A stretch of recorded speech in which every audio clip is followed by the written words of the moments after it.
अपने चेहरे से जो जाहिर है छुपाएं कैसे, तेरी मर्जी के मुताबिक नजर आए कैसे। नमस्कार, मैं हूं राजीव और आप देख रहे हैं घूमता हुआ आईना। पूरे 10 साल तक बीजेपी ने पूर्ण बहुमत के साथ शासन किया, लेकिन बीजेपी की बेचारगी देखिए कि सत्ता के दंगल में फिर से उतरने के लिए उसके पास ऐसा कोई भी दांव नहीं है जिसके बूते वो जीत हासिल कर सके।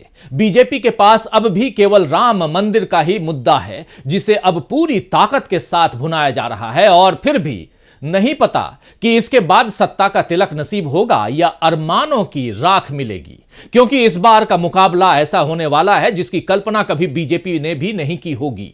2014 में यूपीए के खिलाफ माहौल ने बीजेपी को आसान जीत दिलवा दी और 2019 में बीजेपी पुलवामा के बाद राष्ट्रवाद को भुनाकर सत्ता में आ गई। लेकिन अब दोनों बार का सच जनता के सामने आ चुका है। 2014 में किए गए वादे कभी पूरे ही नहीं किए गए और 2019 के राष्ट्रवाद का उफान भी महंगाई, बेरोजगारी, पेट्रोल डीजल की बढ़ती कीमतों, किसानों, पहलवानों के आंदोलनों और मणिपुर जैसे मुद्दों के आगे ठंडा पड़ गया है। दरअसल आज मोदी के राष्ट्रवाद का सच सेल्फी विद मोदी की शक्ल में सामने आ गया है, जिस पर राहुल गांधी ने तीखी टिप्पणी की है। आइए देख लेते हैं राहुल गांधी का यह ट्वीट, फिर आगे बढ़ते हैं। राहुल गांधी ने शनिवार को रेलवे स्टेशन की एक तस्वीर पोस्ट की है, आप देख रहे हैं स्क्रीन पर। इसमें काफी संख्या में यात्री जमीन पर लेटे हुए हैं और उनके पास पीएम मोदी की तस्वीर के साथ उज्ज्वला योजना का विज्ञापन लगा हुआ है।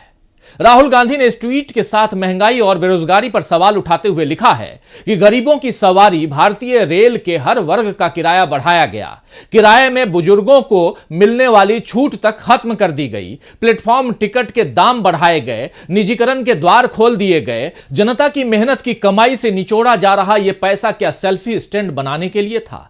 भारत की जनता को क्या चाहिए? सस्ता गैस सिलेंडर एवं सुलभ रेल यात्रा या शहंशाह के बुत के साथ तस्वीर? तो राहुल गांधी का सवाल बिल्कुल सटीक है दोस्तों।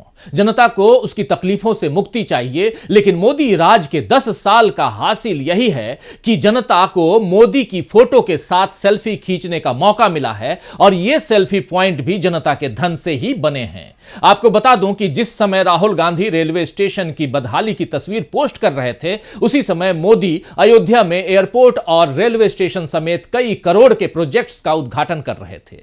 इसे मीडिया मोदी का जनता को तोहफा बता रहा था। आप खुद सोचिए कि क्या एयरपोर्ट या रेलवे स्टेशन पीएम के जेब खर्च से बने हैं, जो उन्हें मोदी का तोहफा बताया जा रहा है? सच तो यह है कि सरकार इसके लिए करोड़ों अरबों रुपए जनता से ले रही है और बदले में आपको क्या मिल रहा है, यह राहुल की पोस्ट में दी गई तस्वीर में दिख जाता है। दरअसल इस समय मोदी को सत्ता तक पहुंचाने का रास्ता अयोध्या से ही खुलता हुआ दिख रहा है। इसीलिए उन्होंने न केवल वहां इतनी सारी परियोजनाएं अभी से शुरू कर दी हैं, बल्कि 22 जनवरी को सारे देश के लोगों को दीपावली मनाने को कहा है। आप जानते हैं कि 22 जनवरी को राम मंदिर की प्राण प्रतिष्ठा होने वाली है, मतलब राम मंदिर का उद्घाटन होगा। याद दिला दूं आपको दोस्तों कि यह वही राम मंदिर है जो 500 साल पुरानी ऐतिहासिक बाबरी मस्जिद को तोड़कर उसी जमीन पर बना दी गई है।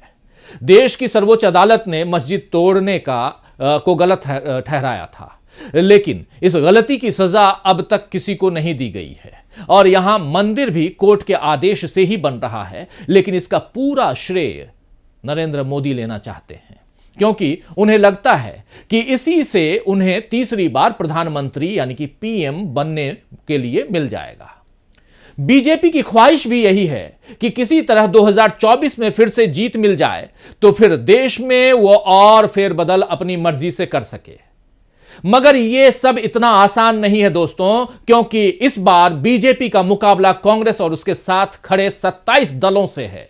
इंडिया के सभी 28 दल इस बार मिलकर बीजेपी को हराने की ठान चुके हैं। अगर बीजेपी 2014 को देश के लिए असली आजादी बताती है, तो इंडिया के दलों के लिए भी यह लड़ाई वैसी ही है जैसे 1947 में या उससे पहले अंग्रेजों के साथ कांग्रेस ने आजादी की लड़ाई लड़ी थी। 2014 और 2019 के मुकाबले बीजेपी के लिए आसान रहे थे, क्योंकि तब सारा नैरेटिव बीजेपी ने सेट किया था। मगर इस बार इंडिया नैरेटिव सेट कर रहा है। कांग्रेस भारत जोड़ो यात्रा के बाद अब भारत न्याय यात्रा पर निकलने को तैयार है और उधर बाकी दल भी अपने अपने तरह से बीजेपी को घुटने टेकने पर मजबूर कर ही रहे हैं।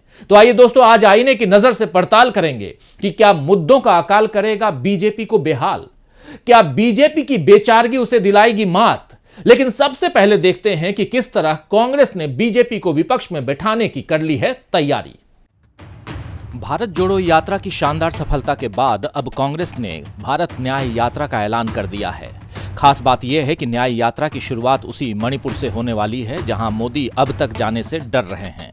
मोदी को डर है कि वो मणिपुर अगर गए तो उनके अच्छे दिनों की पोल खुल जाएगी, मजबूत शासन का खोखलापन सामने आ जाएगा। इसीलिए मोदी मणिपुर की जगह अयोध्या जा रहे हैं। मणिपुर हिंसा की आग में 8 महीनों से झुलस चुका है, लेकिन मोदी 22 जनवरी को देश के लोगों से दीपावली मनाने को कह रहे हैं। मणिपुर में बसे बसाए गांव उजाड़ दिए गए, हजारों लोगों को बेघर कर दिया गया और अयोध्या में मोदी खुद को भगवान से भी बड़ा समझते हुए ऐलान कर रहे हैं कि सिर्फ रामलला ही नहीं बल्कि हमने 4 करोड़ भारतीयों को पक्का मकान दिया है। मोदी देश को गुमराह कर रहे हैं, लेकिन कांग्रेस जनता को सही राह बताने में लगी हुई है। भारत जोड़ो यात्रा में राहुल गांधी ने नफरत के बाजार में मोहब्बत की दुकान का फलसफा जनता को समझाया, जिसका असर तेलंगाना, कर्नाटक और हिमाचल प्रदेश में देखने को मिला। अब न्याय यात्रा के जरिए राहुल गांधी इंसाफ की उस अलख को जगाने निकलने वाले हैं जो पिछले 10 सालों में हिंसा, भेदभाव, अन्याय और शोषण की बौछारों से बुझाने की कोशिश की गई है। तो मोदी सरकार के 10 सालों के शासन के पन्नों को पलटें तो आपको जगह जगह नाइंसाफी और अत्याचार के जख्म दिखाई देंगे, पीड़ितों की चीखें सुनाई देंगी। मॉब लिंचिंग और हेट स्पीच की तो इतनी घटनाएं देश में घटी हैं जिनका कोई हिसाब नहीं है।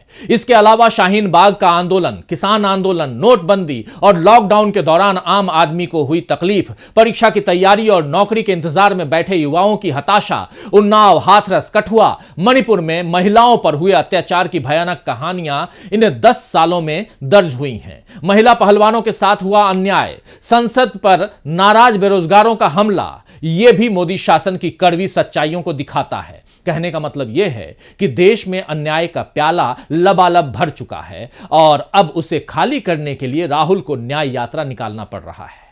राहुल आर्थिक, सामाजिक और राजनीतिक न्याय भारत के लोगों को दिलवाना चाहते हैं और मोदी राम मंदिर को राजनीतिक मुद्दा बनाकर वोट बटोरना चाहते हैं। लेकिन राम मंदिर के उद्घाटन और न्याय यात्रा की टाइमिंग में बाजी राहुल के हाथ लगती हुई दिखाई दे रही है। 2024 का चुनाव राहुल बनाम मोदी का होने जा रहा है, राम मंदिर बनाम न्याय यात्रा का होने जा रहा है। नए साल का पहला महीना राजनीतिक हलचलों को तेज कर देगा। 22 जनवरी को राम मंदिर में प्राण प्रतिष्ठा होने जा रही है, जिसके लिए बीजेपी अभी से पूरे देश में राम नाम की लूट मचाने में लग गई है। वहीं उससे एक हफ्ते पहले ही राहुल गांधी 14 जनवरी को मणिपुर से न्याय यात्रा की शुरुआत कर रहे हैं। दरअसल मणिपुर बीजेपी के शासन का वो काला अध्याय बन चुका है जिसे खोलने से मोदी घबराते हैं। वहीं कांग्रेस मणिपुर हिंसा को मोदी सरकार की सबसे बड़ी असफलता के रूप में बताती रही है। मणिपुर से यात्रा शुरू करने के बारे में कांग्रेस नेता वेणुगोपाल कहते हैं कि मणिपुर के बिना हम यात्रा कैसे कर सकते हैं, हमें मणिपुर के लोगों के दर्द पर मरहम लगाने का प्रयास करना होगा। वेणुगोपाल कहते हैं, भारत न्याय यात्रा नाम ही यात्रा के उद्देश्य को दर्शाता है। सबके लिए न्याय चाहिए। इस यात्रा में युवाओं, महिलाओं और हाशिए पर रहने वाले लोगों के साथ बातचीत की जाएगी। आपको बता दूं कि राहुल गांधी 67 दिन की इस यात्रा में लगभग 6200 किलोमीटर की दूरी तय करेंगे। इस यात्रा के जरिए पूर्वोत्तर से होते हुए पश्चिम भारत के 14 राज्यों की 355 लोकसभा सीटों को कवर करने की योजना कांग्रेस की है। 2019 के चुनाव में इन 355 सीटों में से कांग्रेस को केवल 14 सीटें मिली थीं, जबकि बीजेपी के पास इन राज्यों की 237 सीटें हैं। और बीजेपी के गठबंधन सहयोगियों को भी ले लें तो एनडीए की सीटों का आंकड़ा 282 पहुंच जाता है, जो बहुमत के लिए जरूरी 272 सीटों के जादुई आंकड़े से भी ज्यादा है। लेकिन न्याय यात्रा सीटों का ये समीकरण इस बार बदल कर रख देगी। बीजेपी ने पिछले चुनाव में जब जीत हासिल की थी तब याद कीजिए कि राहुल गांधी की छवि को बीजेपी ने इस कदर बिगाड़ दिया था कि उन्हें गंभीर राजनेता मानने के लिए बहुत से लोग तैयार ही नहीं थे। मगर भारत जोड़ो यात्रा से बीजेपी की इस चाल की पोल लोगों के बीच खुल गई। राहुल अब खुलकर राजनीतिक अखाड़े में ताल ठोंक रहे हैं और खास बात यह है कि अब न केवल जनता बल्कि दूसरे दलों के नेता भी उनमें देश का भविष्य देखने लगे हैं। जी हां, 2019 में दोस्तों, 2019 के वक्त बीजेपी के सामने एक बिखरा हुआ विपक्ष था। लेकिन इस बार इंडिया गठबंधन एक साथ खड़ा है और राहुल गांधी इसके मजबूत स्तंभ हैं। लालू प्रसाद यादव, शरद पवार, ममता बनर्जी, नीतीश कुमार, एमके स्टालिन, अखिलेश यादव, राहुल को हर कोई पसंद कर रहा है। जैसे महाभारत के युद्ध में कृष्ण सारथी की भूमिका में थे और सत्ता की लड़ाई से दूर केवल सच और धर्म का साथ दे रहे थे, ठीक उसी तरह राहुल गांधी बहुत कुछ उसी भूमिका में और उसी भूमिका को निभाने के लिए तैयार दिख रहे हैं। मीडिया भले उन्हें पीएम पद के लिए मोदी के मुकाबिल खड़ा करते रहे, लेकिन राहुल गांधी ने कभी पद की दावेदारी नहीं की, बल्कि वो अभी केवल इंडिया के लिए जीत की जमीन तैयार कर रहे हैं और अब इंडिया के सभी दल उसी मुहिम में जुट भी गए हैं। 2024 का चुनाव इस बार कई मायनों में आर पार वाला साबित होने जा रहा है। बीजेपी जानती है कि इस बार सत्ता उसके हाथ से अगर गई तो फिर उसकी मनमर्जियों पर लगाम कस दी जाएगी। उद्योगपतियों के लिए हो रही बंदरबाट से लेकर देश को धर्म और जाति के नाम पर बांटने के खेल पर रोक लग जाएगी। और इंडिया गठबंधन के सभी दल जानते हैं कि इस बार वो सत्ता में नहीं आए तो फिर देश अपनी असली पहचान पूरी तरह खो देगा। जिस भारत की पहचान ही अनेकता में एकता वाली रही है, वहां हर बात पर एक ही धर्म और एक ही दल का जोर चलेगा। सारी विविधता खत्म हो जाएगी और एकता का बंटाधार हो जाएगा। इसीलिए 2024 के चुनाव हिंदुस्तान के लिए निर्णायक साबित होने वाले हैं। बीजेपी के पास इन चुनावों में जाने के लिए राम मंदिर का सहारा है। उसमें भी मोदी चाहते हैं कि देश दीपावली को मनाए, लेकिन केवल वही लोग अयोध्या आएं जिन्हें न्योता दिया गया है। बाकी लोग अयोध्या 22 तारीख को न आएं। यानी भगवान के दर्शन को भी बीजेपी ने कुछ लोगों का विशेषाधिकार बना दिया है। बीजेपी इस दिन के लिए जानबूझकर विरोधी दलों के नेताओं को न्योता भेज रही है ताकि वो आएं तो उसे अपने फायदे में भुना ले और न आएं तो उन्हें हिंदुओं का विरोधी साबित कर सके। लेकिन इंडिया के नेताओं जैसे फारूक अब्दुल्ला, उद्धव ठाकरे, शरद पवार, इन सब ने कह दिया है कि भगवान की पूजा करने के लिए किसी न्योते का इंतजार नहीं होता और राम केवल बीजेपी के नहीं हैं जो बीजेपी सबको न्योता दे रही है।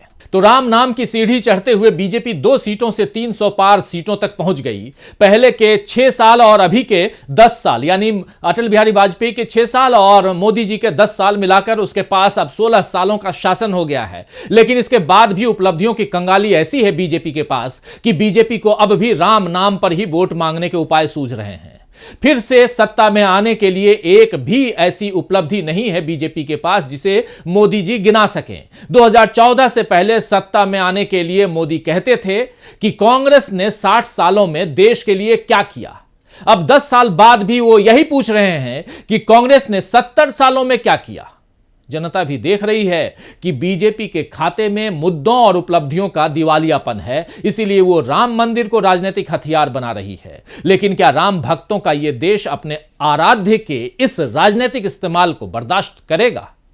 देखना दिलचस्प होगा। खैर, शायर वसीम बरेलवी ने ठीक ही फरमाया है कि घर सजाने का तसव्वुर तो बहुत बाद का है। घर सजाने का तसव्वुर तो बहुत बाद का है, पहले यह तय हो कि इस घर को बचाएं कैसे। तो आज के लिए बस इतना ही। फिर मिलेंगे खबरों के नए आईने के साथ। तब तक देखते रहिए डीबी लाइव। नमस्कार।